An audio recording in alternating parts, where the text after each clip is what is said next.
Hello, and welcome to Magic in Mind. My name is Maggie Rose Cunningman. Today we are taking a dive into the mystic self, and in particular we're going to be looking at why it is that mystics can often feel alone, even when they're in a big group of people. Sometimes mystics crave aloneness, but not all of the time, and that's, I think, important to bear in mind. But there are times when mystics need aloneness, and there are times when they're in a big crowd and they can still feel alone. We're going to be looking at that and why that is and what that tells us about some of the parts of the magical self and what we need to do in order to nurture our mystic. Now, this session is live on a Monday evening. Magic in Mind is normally on a Monday morning, but move things around for various reasons. So we might be a small group live this evening. So if you're here with me live, please do say hello in the chat box. And if you are watching via the recording, welcome, and please do still participate and comment. And the first thing I'm going to ask you is, assuming that you've taken the Discover Your Magic quiz, and if you haven't, then look in the chat, and I'll give you the link either at the end of the live or we'll put it on the YouTube channel on the recording. Which part of your magical self is currently in the lead for you? Bearing in mind that it isn't, when you do the Discover Your Magic quiz, it's not about I am a mystic, it's about which part do I have the most access to, which one is leading at the moment. And Sarah's saying hello.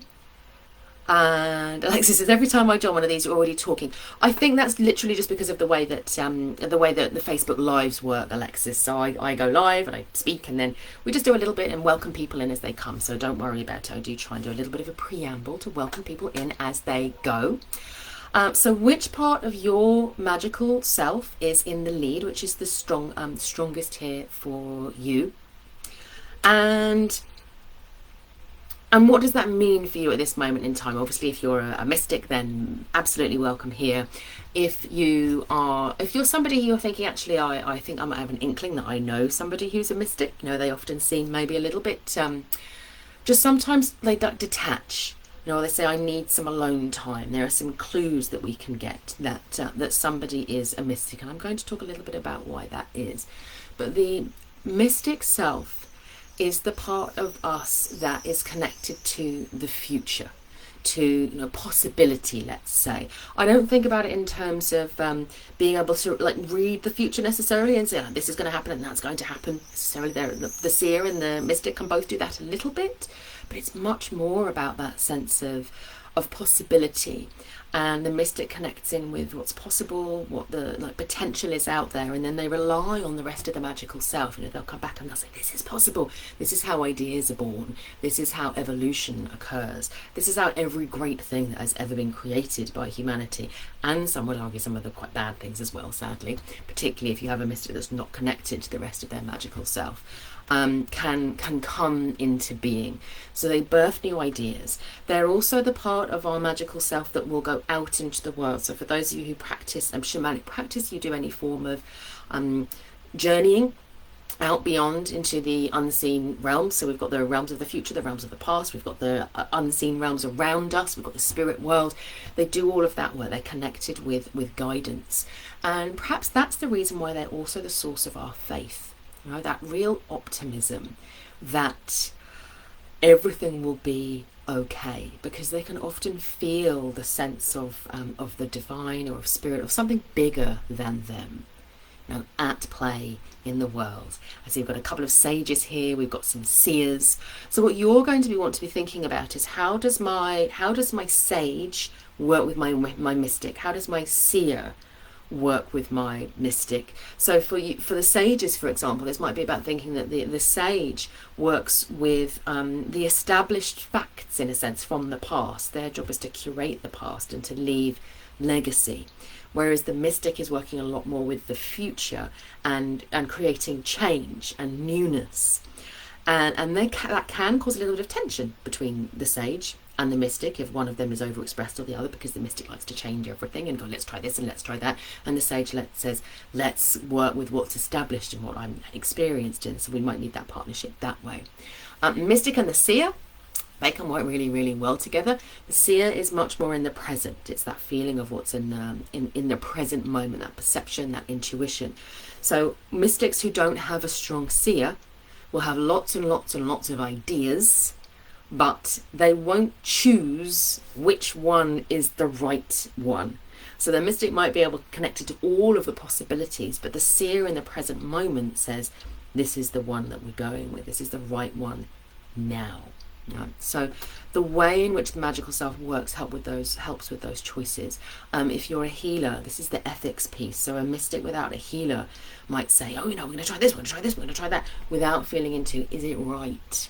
Does it promote wholeness? And the mystic and the magician together, well, they can have a whale of a time, because the magician loves to change stuff, So the magician is very important to the mystic, because otherwise the mystic won't get anything done. They'll have lots and lots of ideas, but they won't ever bring them into action. Even if the seer's going, that one, we need the magician to actually take some action in the world. But without the other parts, the magician and the mystic, they can go a bit crazy, without the ethics and the choice and all of those things. Source of burnout if you've got a high mystic and a high magician. So there's a little bit of an insight there, but we're going to be doing a little bit more work around that. So please do keep your questions coming. And your shares coming around which part of the magical self is there for you at this moment. So I want you to imagine, and perhaps some of you, this is an experience you've ever had. Have you ever been in a meeting or around a table with people, and you'll have one of those people who'll be like, right, people, I need ideas now. You might imagine yourself in one of those films. I want to say that this isn't going to be right, but any film which is about like reporters or creatives of any sort, there's always like the big dominant boss who's like, right, people, we need a new article, or we need a new book, or we need a new design, now, hit me, step, and then they go round the table. And everyone's like, oh, I've got this idea, sir, and this idea, and this idea. You might think about, what's the one with Meryl Streep? All of those like films that they have where it's The Devil Wears Prada, isn't it? Bring me ideas, fresh. That's what I need, fresh. And these people are like, oh, here's an idea.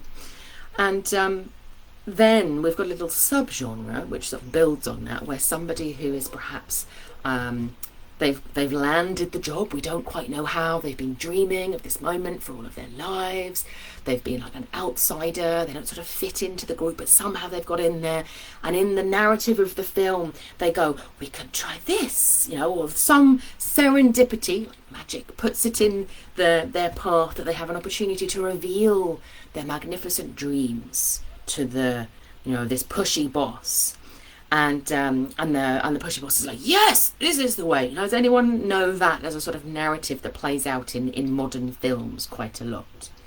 The challenge being that what then happens is after that spectacular idea, the person becomes, they're now belonging and they're part of the group, and somehow they keep on managing to have all of these brilliant ideas, forgetting that actually the reason they had all of those good ideas in the first place was because they weren't part of the group, and they'd had lots of time to think about it. They'd been sort of harbouring this great dream, I'm going to become a wonderful fashion designer, or I'm going to be a journalist, or I'm going to do something like that, for a really long period of time. So they'd been brewing their ideas for a really long time.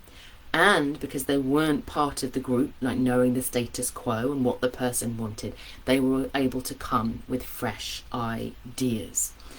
The thing about the mystic is that the alone time, part of the reason that the mystic needs aloneness, is in order for them to connect with an alternative to the present, what's available in the present moment.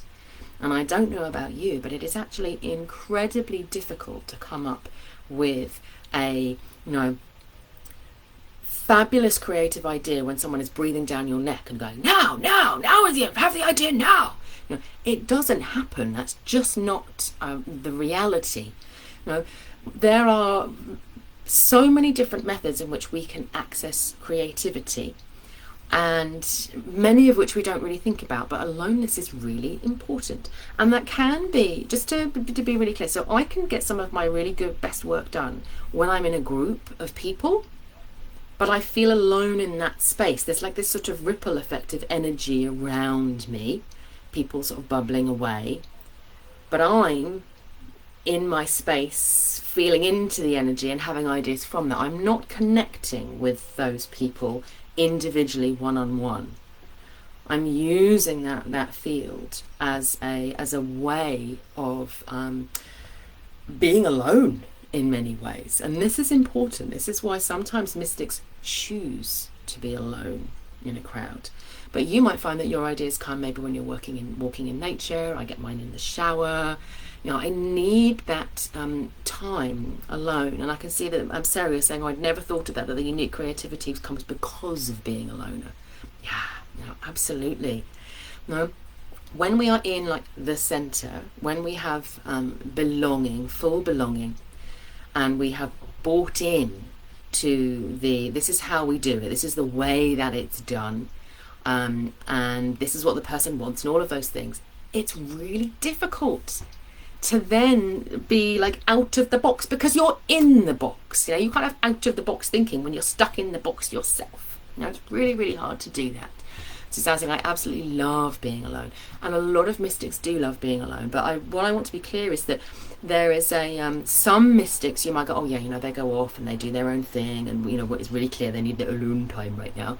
Other mystics are energetically alone, even if they're in a group, and I think that's really, really important. So this sense of aloneness is important for mystics. Virginia Woolf, she recognized this. She talks about this in her book A Room of One's Own, that women, she was talking about, need a space to be alone in order to access their creative genius, and that in the time that she was writing, certainly men had those spaces, but women didn't. They were often, their attention would be like all over the place. You're managing a household, you're doing all sorts of things that mean that you don't get that alone time when you're working through. So I want to tell you a little story now. This is a story of a kingdom. So we've got a king, we've got a queen, and the king had a set of advisors, and he would come into, these advisors would come through, and he would be like, right, tell me, ideas, I need ideas, we need more, we need to generate more wealth. That was his particular thing, to generate more wealth. How are we going to do this? How are we going to do this? Ideas.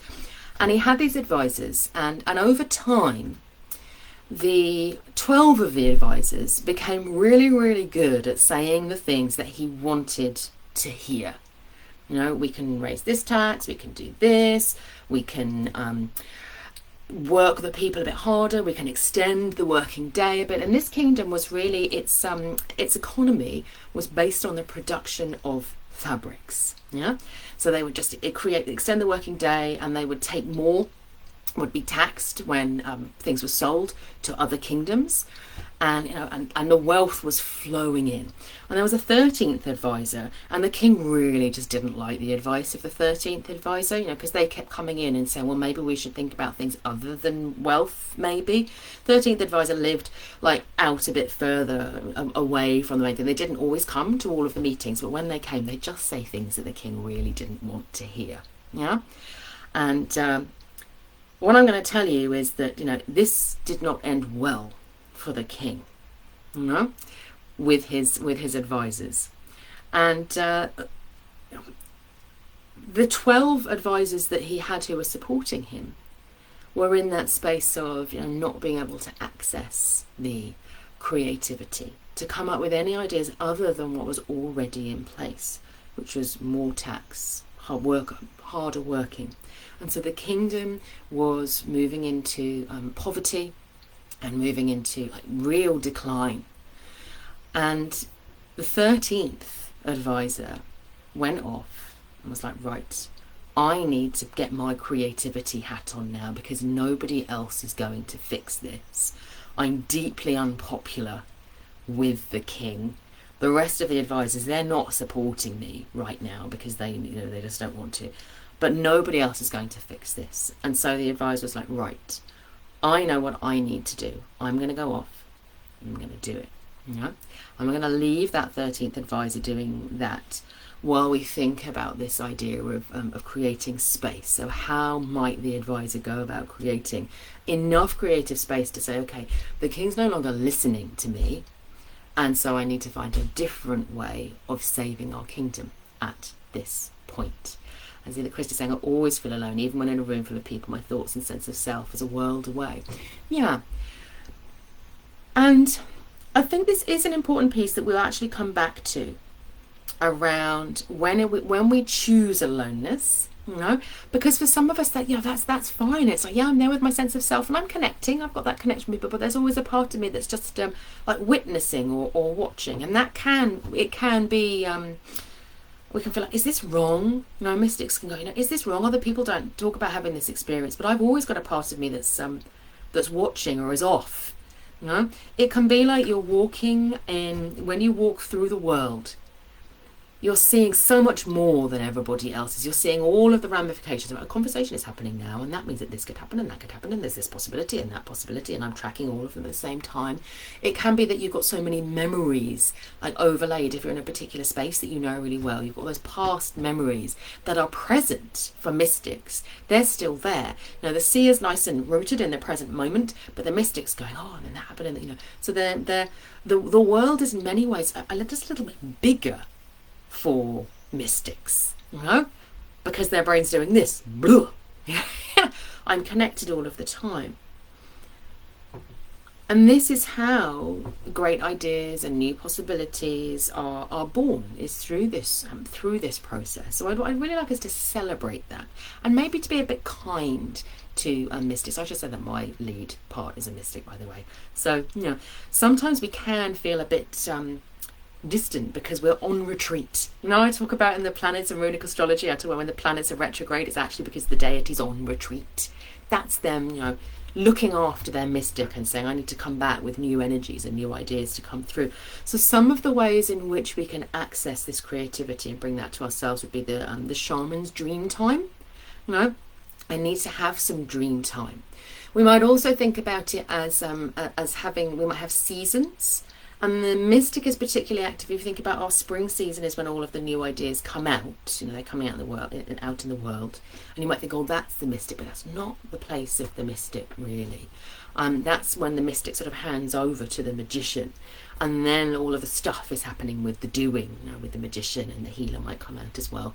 And then the seer comes along and says, okay, well, what are we going to choose? And we've got all these different ideas and all this stuff's happening. And the seer's like, right, what are we going to choose?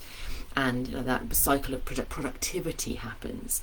And then the mystic says, right, I just need some downtime. I need to be in that space of winter, in the quietness, in order to integrate everything that's just happened out in the world, and to bring that deep down into my subconscious self, and to extend my edges back outwards. You know, I've been in doing, I need to be in being for a while, so that I can come up with these new ideas. So we might have the shaman's dream time, where we literally journey out into other worlds to go and find new ideas before they then are ready to grow and to sort of come back and be born into our world. And we also have the writers or artist studios. Remember, like with Virginia Woolf, we might have somewhere that is our like one place, you know, our place of creativity. And I always think about this with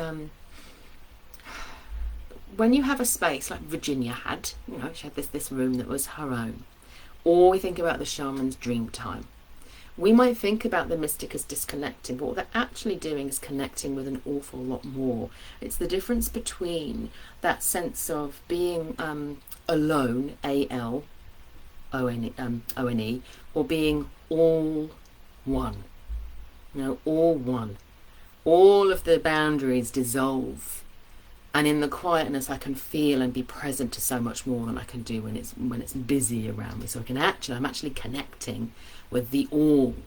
You know, the mystic connects with the all, with all of the possibilities. They can't do that when they're like focused like this, when they're sort of forward and in doing, and their attention is drawn to one thing. They have to be in that state of expansion in order to do that. Other ways that we might, that you might know that your mystic is saying, you need some alone time now. So introverts have an advantage here, because the introvert self will just go, I need some alone time right now. Go away. That's their, because they process through the mode of the mystic. You know, they go off, and I process, I do all this stuff, and then I come back with my ideas and I bring them, I share them back into the space. But all of my processing work is done when I'm alone. So introverts are in many ways sort of natural shamans. Highly sensitive. If you're highly sensitive, that's another way in which it might be that you feel overwhelmed in the moment. And rather than going, oh, there's something wrong with me, this is the important piece here, there's nothing wrong with me, I need to go and do my mystic thing now. You know, I'm going off and doing my mystic thing. And if I don't, I'm not going to be adding the most value. I'm not going to be able to access the creativity, the deep, deep knowing, the new ideas, the what are we being called into next? Where is my purpose right now? Where is my direction? Where is my focus? All of those things. These are the mystic self calling. Another one which it might not be so obvious would be what is sometimes referred to as masculine mode. I don't know how many of you have ever read the book Men Are From Mars, Women Are From Venus. Really old book now. I found it fascinating at the time. Now, I'm not talking about men and women here in the way that book might have been interpreted at the time. I'm talking about masculine mode and feminine mode. So when we're in feminine mode, we're sort of present to all of the things everywhere, you know, all of the time. We're looking about and what's happening with this, what's happening with that. And we're not able to retreat. But in Men Are From Mars, Women Are From Venus, there's a little story, and it's talking about when a man, in this case, I'm going to say a masculine mode person, is offered a problem, you know, or they've got something that they need to mull over, they go to their cave. I'm going to my cave. And what the feminine mode person tends to do is go, they're stuck in their cave, there's something wrong, get them out of the cave. You know, they're not connected with me, they're away from me. Are you okay in the cave? Shall I come? Shall I join you in there in the cave? And the masculine mode person's going, no! My cave, get out of my cave. And the moral is like, leave the masculine mode person in the cave. And I was like, that's another like mystic bit, you know. So if you're able to access your masculine side, that's another way in which the masculine side can say, I need to go to my cave right now because I've been presented with a problem and I'm going to do it alone. And that's okay. Feminine likes to collaborate, and that's also sometimes useful and absolutely fine. But if your masculine mode is twitching and it's going, I need my cave, we need my cave, trust it. You know, that's often your seer saying, what we need is to activate the mystic right now. You know, go to the cave. You know, and if you have somebody who is a mystic, let them go to the cave. You know, and I promise you that when they come out, they will have done an awful lot of the thinking and problem solving work for you. You know. That's their job as the mystic, to do that. So let's let them do that, you know, to move into their cave. When you feel that need to be alone, sometimes it can be, I just want to be alone, you know, I just want to rest. That's absolutely fine. I just want to rest. My wintering time, you know, I don't have a problem that I'm trying to solve. I don't have anything that's come through. But it might be that I'm entering my winter phase and that something will come. Or it might be that there is an idea waiting to birth. You might think about this as being, imagine that the mystic's going round in the world and they're looking at the stuff and they're having the ideas, and I think about these as Valkyrie. You might think about them as being ideas. You know, they're sort of fluttering around and they're looking for someone who's like ready to have a really big, brave, bold, brilliant new idea to bring into the world. And the mystic's like, I'm in my cave right now. No, I'm ready. And then they come and they say, right, and they whisper to the mystic, and the mystic goes, okay, yeah, I can see that will work. And then they come out. You know, there's this access to spirit guidance that's so important, is what we're looking at. Okay. So let's go back to our tale. So our fairy, I'm going away a little bit there, haven't I? Our advisor, our 13th advisor, she's been thinking, you know.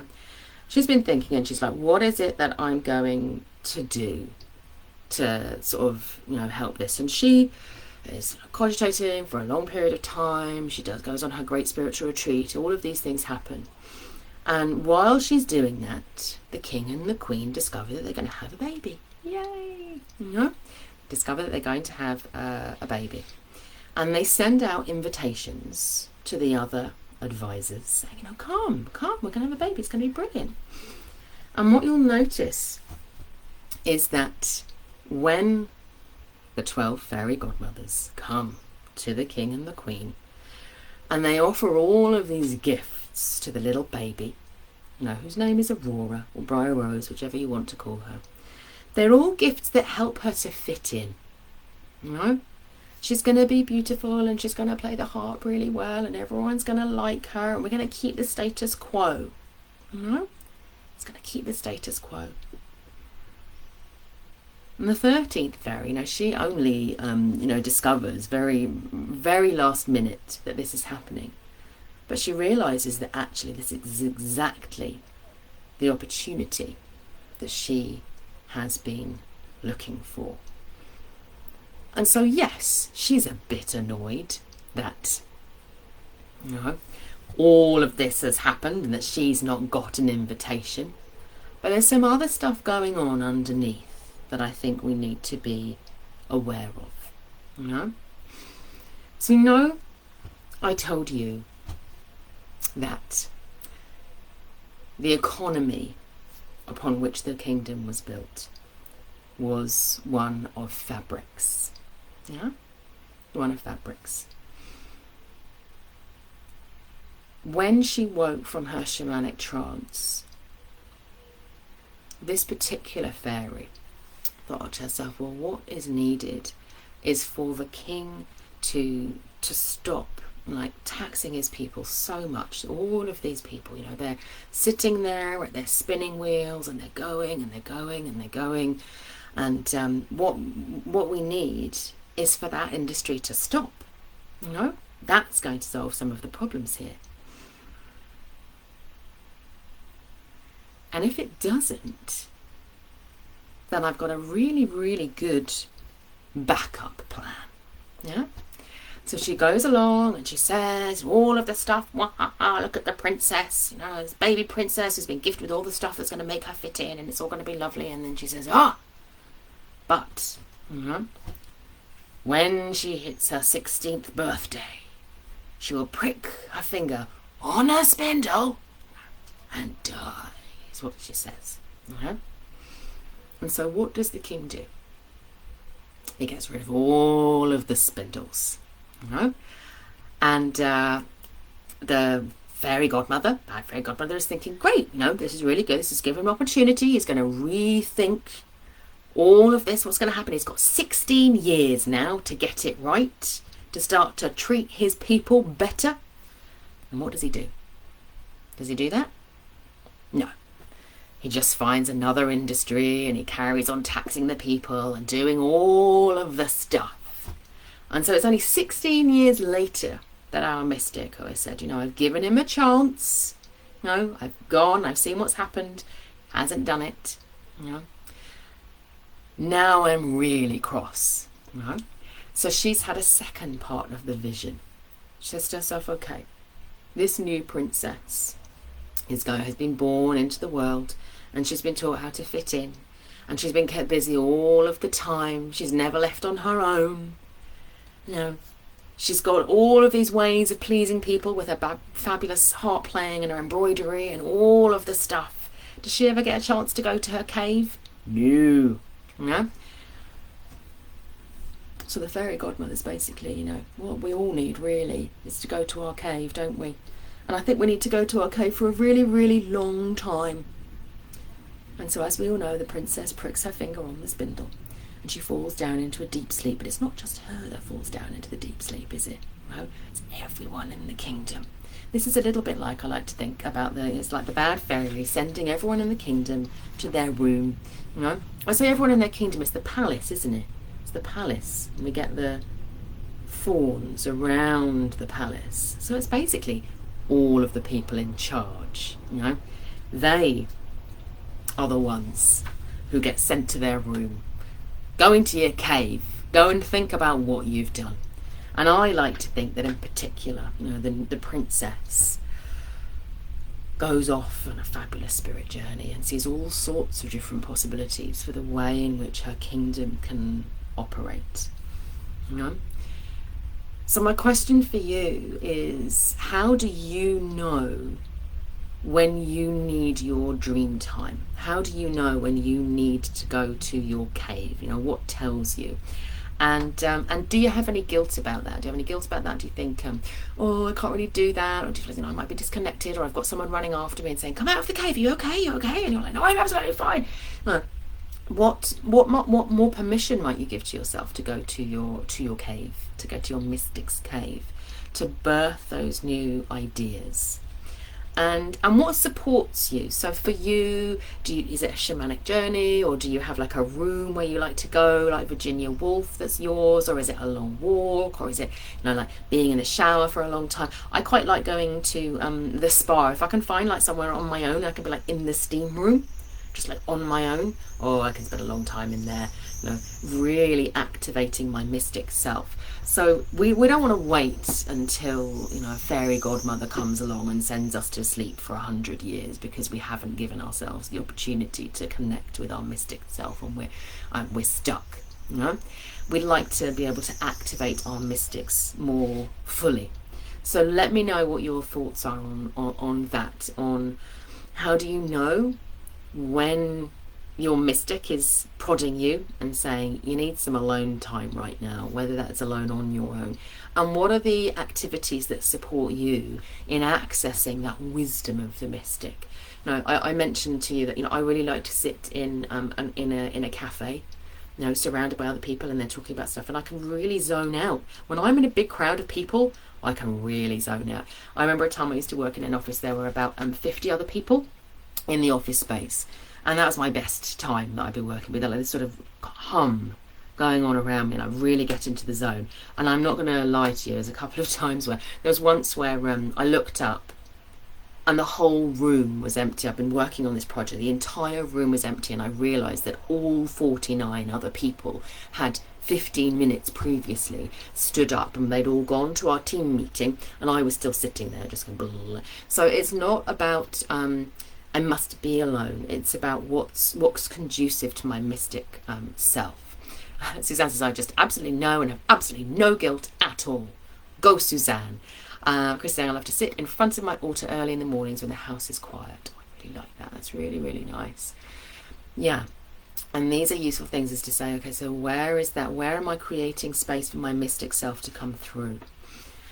So I want you to think about now is thinking about that partnership, coming back to the partnership. So I know that many of you have said that your mystic isn't your lead self necessarily, but obviously working on activating your leads, your mystic self, you can raise that part up so that you have access to that creativity and that faith and that spirit guidance. All of those things we can do through creating space and through listening to those little niggles saying, I need some alone time now.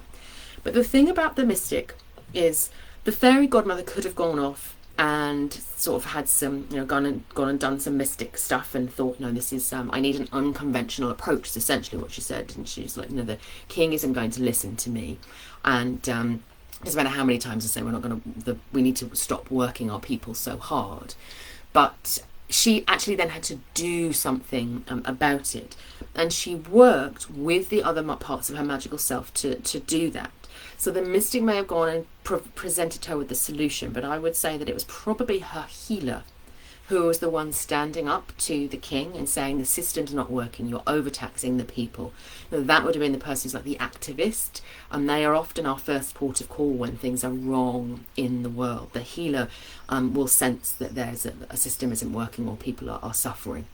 And they may well then call on their mystic if people aren't listening to them, to say, okay, I need a more creative way of bringing about the change that I know I can see in the world. So that the healer and the mystic can work really, really well there, because the healer might need some of the guidance and support from the mystic.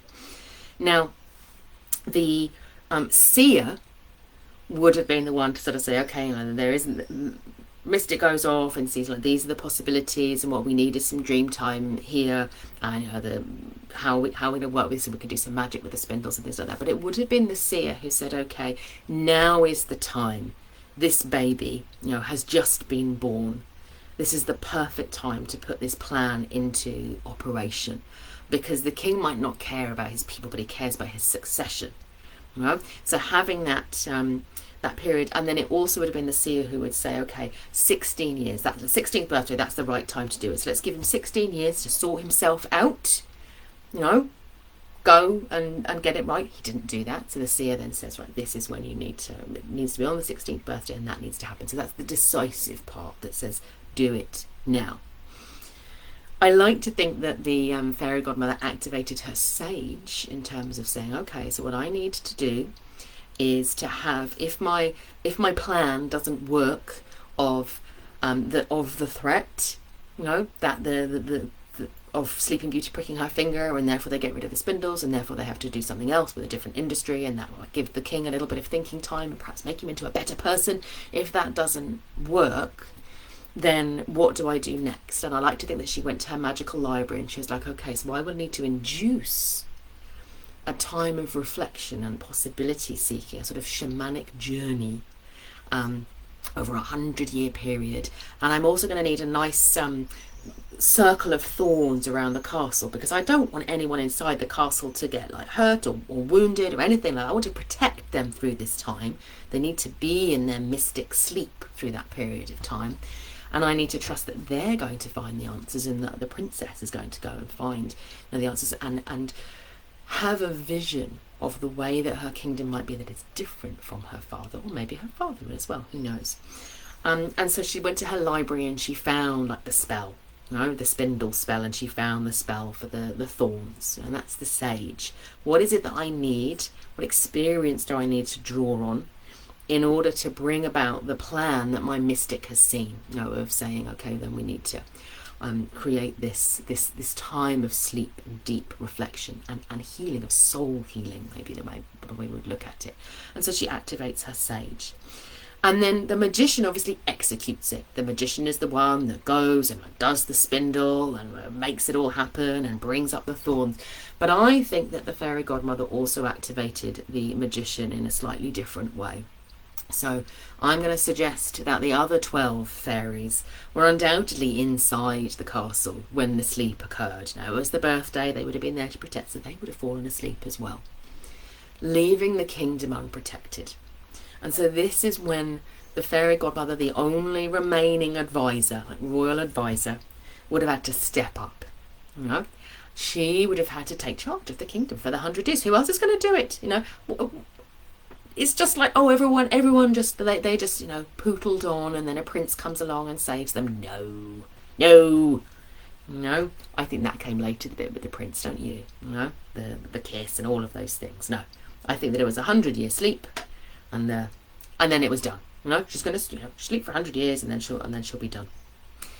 And so the fairy godmother would have to activate her magician in order to step up and look after the kingdom and maybe develop new industries and to create the best that she possibly could. Not that she wanted to be like in charge, that she wanted to be the sovereign.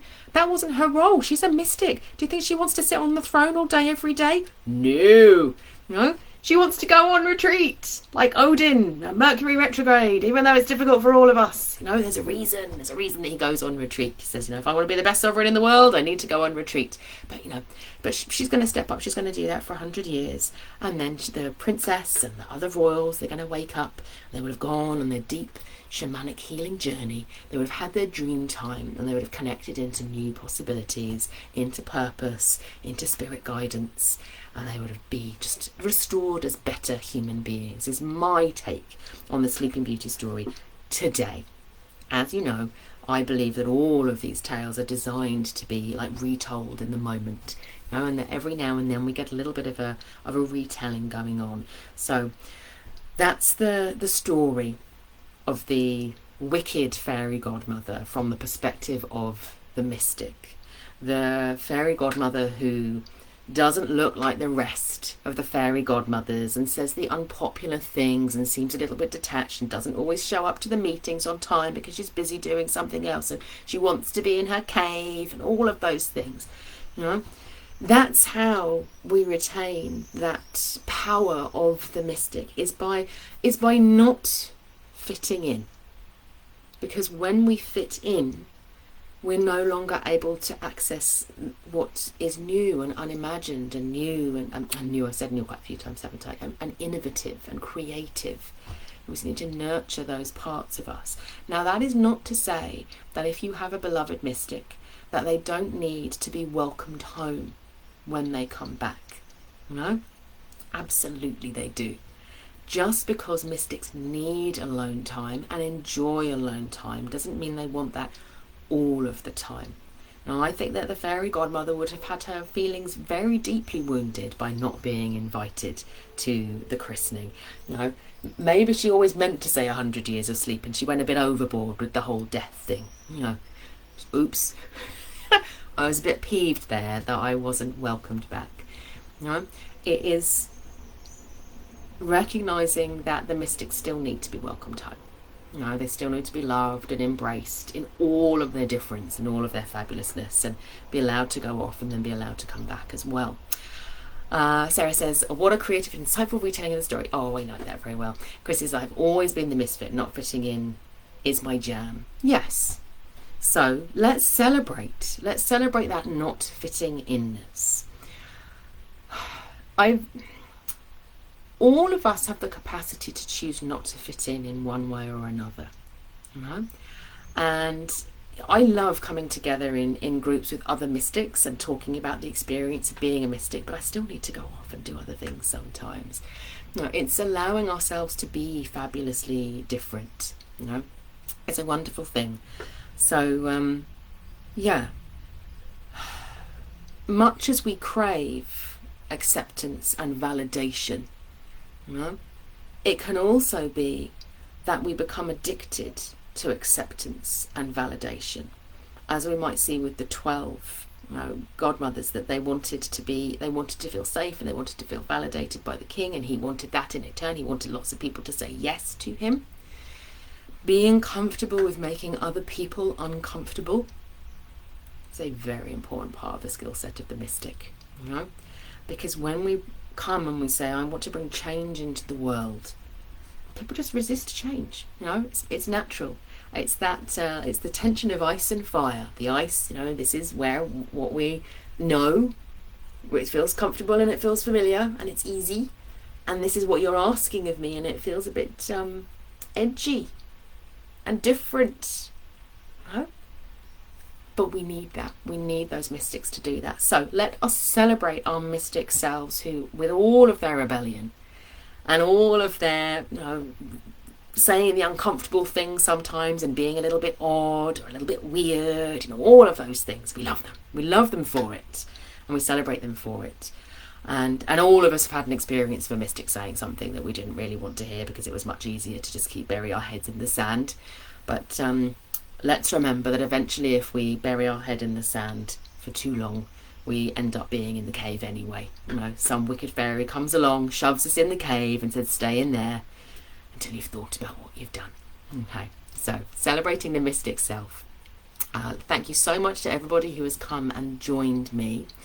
Yeah, and if you are feeling like I need to nurture my mystic self, or, you know, I've got other parts of the magical self, I'm not accessing the mystic as much as I would like to, or I'm the mystic and I'm not accessing the other parts as much, I want to balance them out, I want to really feel into this much more, then please do, you know, reach out.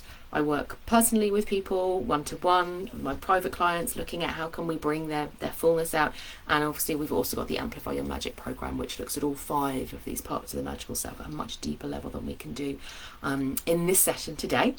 So that opportunity is always there for you. Just get in touch and ask.